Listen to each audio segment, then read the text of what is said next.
times in a row this past week, I got a call from another company who was doing the exact same thing as I'm doing. And the voice on the other line went, listen, I have a big event in XYZ place, and I want to know if I can subcontract some of your staff to do this work. And I asked the question that any entrepreneur would ask. And I said, what's the pay like? How much is the pay? How much are you going to pay my staff? And how much am I going to make? Proverbs 31 woman, she sees a field and she buys a field.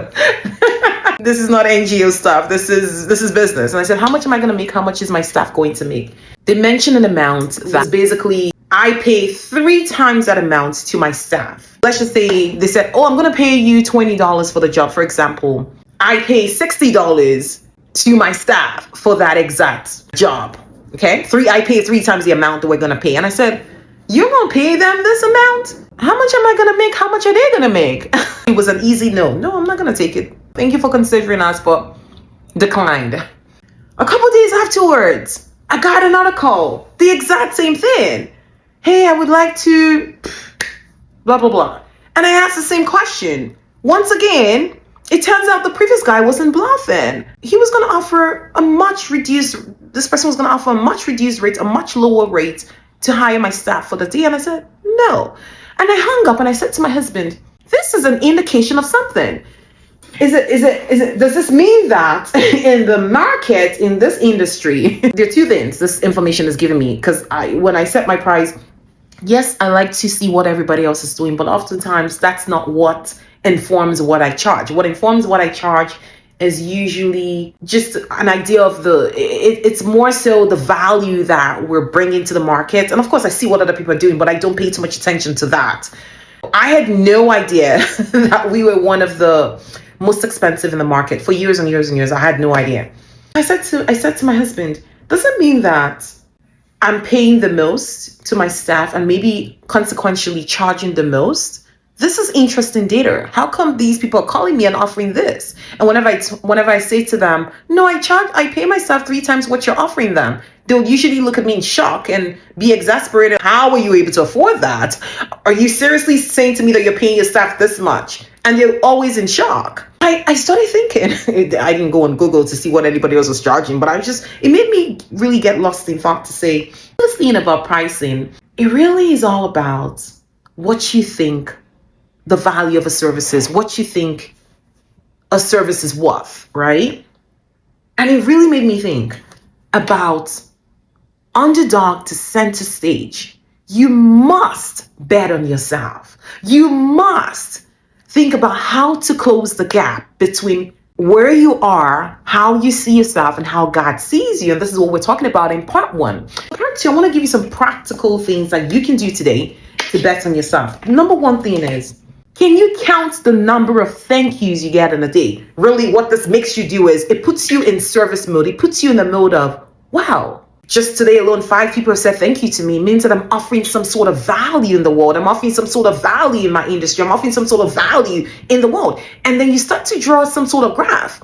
In what ways are they saying thank you to me? Is it for service? Is it for service that I'm rendering? Is it for a specific type of thing that I'm doing? Am I encouraging them? Am I doing something to them? Am I giving them words of affirmations or words of encouragement? You start to look for patterns to see what are the things that people are constantly saying thank you to you for. But most importantly, you leave with that mindset of, I just want to make someone else's life easier. I want to make someone else's life better. But stick with me. That's not where I'm going. Where I'm going to with this is, if you leave your life with the mindset of, I just got 5 thank yous today. Yesterday I got 7. Tomorrow I want to get 9. You're always looking to adding value. Now, when you're always looking to adding value, you start to close the gap between this valuable woman, which is how God sees you, and where you are right now. You start to merge. You start to investigate discrepancies between this is how I see myself and this is how God sees me. What's the gap? How can I put myself on that pedestal? How can I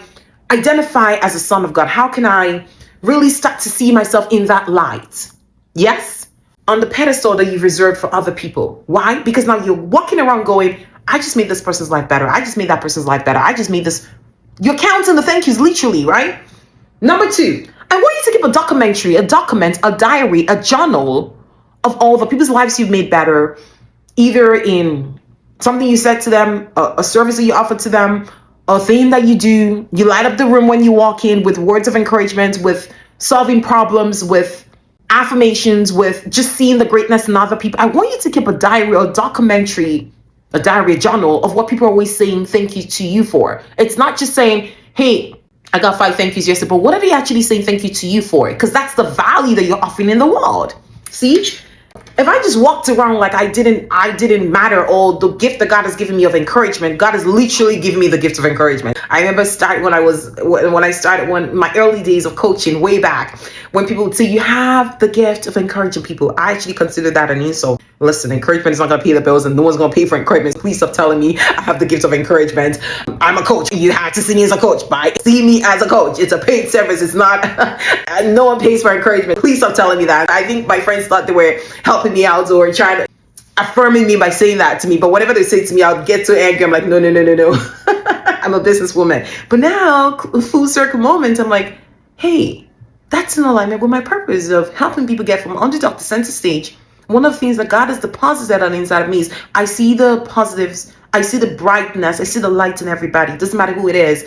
I see the light in everybody, and I want to make sure that people are happy, people feel the joy, people get what they need, people are satisfied with life, people are getting their needs met. That's just how I've been built. The whole time I've been running away from that purpose, wanting to see myself in a different kind of light, because all I saw when I opened social media way back was people started the same kind of way. People putting so much focus on the money and the 6 figures and the 7 figures. And I looked at myself and I went, hey, you're too gentle for this market. You got to go aggressive. You got to talk more about the money. You got to focus him more. And I hit that rock bottom. And now I'm coming back to putting my head above water and going, no, honey. God has made you this way. God has created me this way, and I have to embrace that, because this is where the gift that God has put on the inside of you is often tied to your prosperity. But that's a different subject for another day. Number 3, I want you to take the risk. You cannot bet on yourself staying in your comfort zone. Christ has not called you to be comfortable. Even when he says, go out into the earth and make disciples of all men, or make disciples of all nations, go out into the earth and bring good news to the poor, go out into the earth and do X. It's always you going. It's not that they're coming to you. It's oftentimes you going and bringing good news to other people who may not have heard about the good news. I don't know where we got this comfort, this idea of comfort in Christianity. We think everything has to be comfortable. If they don't come to me, then I'm not going to them. No.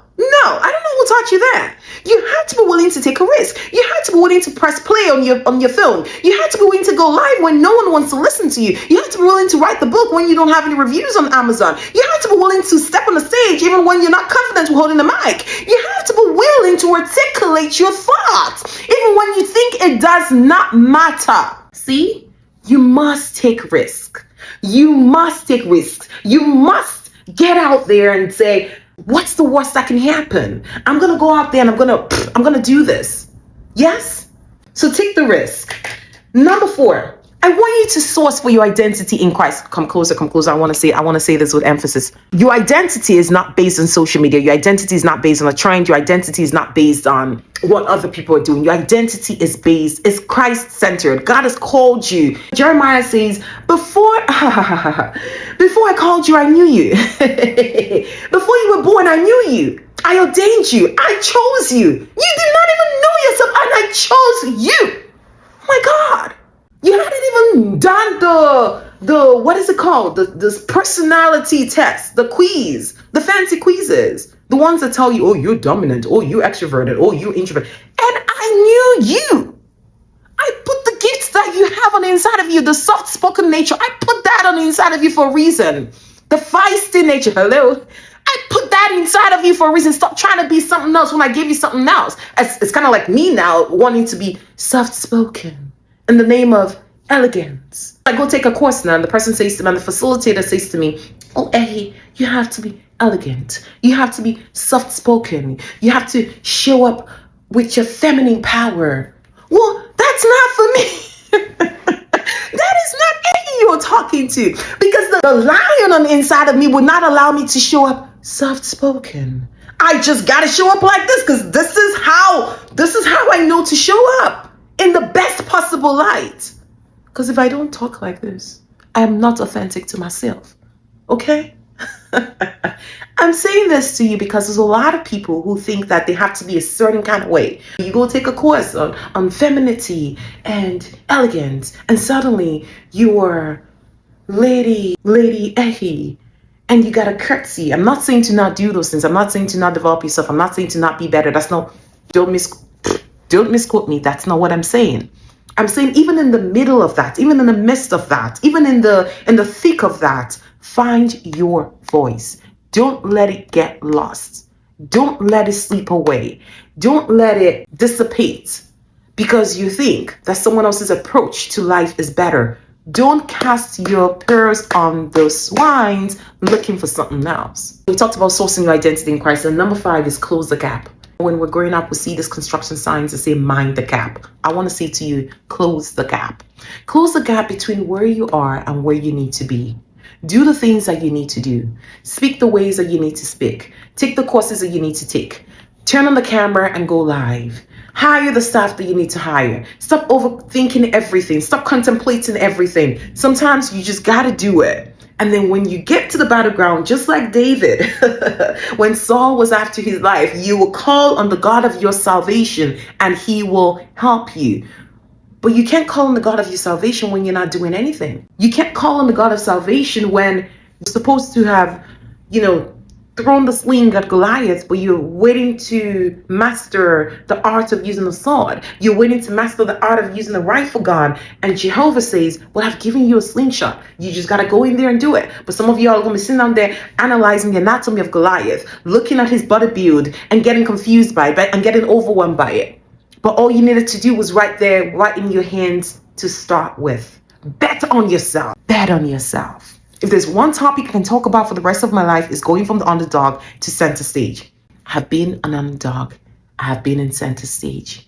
It's better to live for Christ and be visible. Let me tell you something. It's better. It's better to talk about winning souls for Christ when you're relevant in the marketplace. It's better. Don't let anyone tell you otherwise. It's better. Your voice is weightier. Your message carries more relevance when you're actually going out there and doing the do. When you are a doer rather than being an overthinker, rather than being the smart genius that everybody knows you to be. But when they ask you, what's your output? What's your outcome? What's your evidence? What's your proof of life, proof of work done? Everything is up there. It's not on pen and paper. It's like a wise philosopher.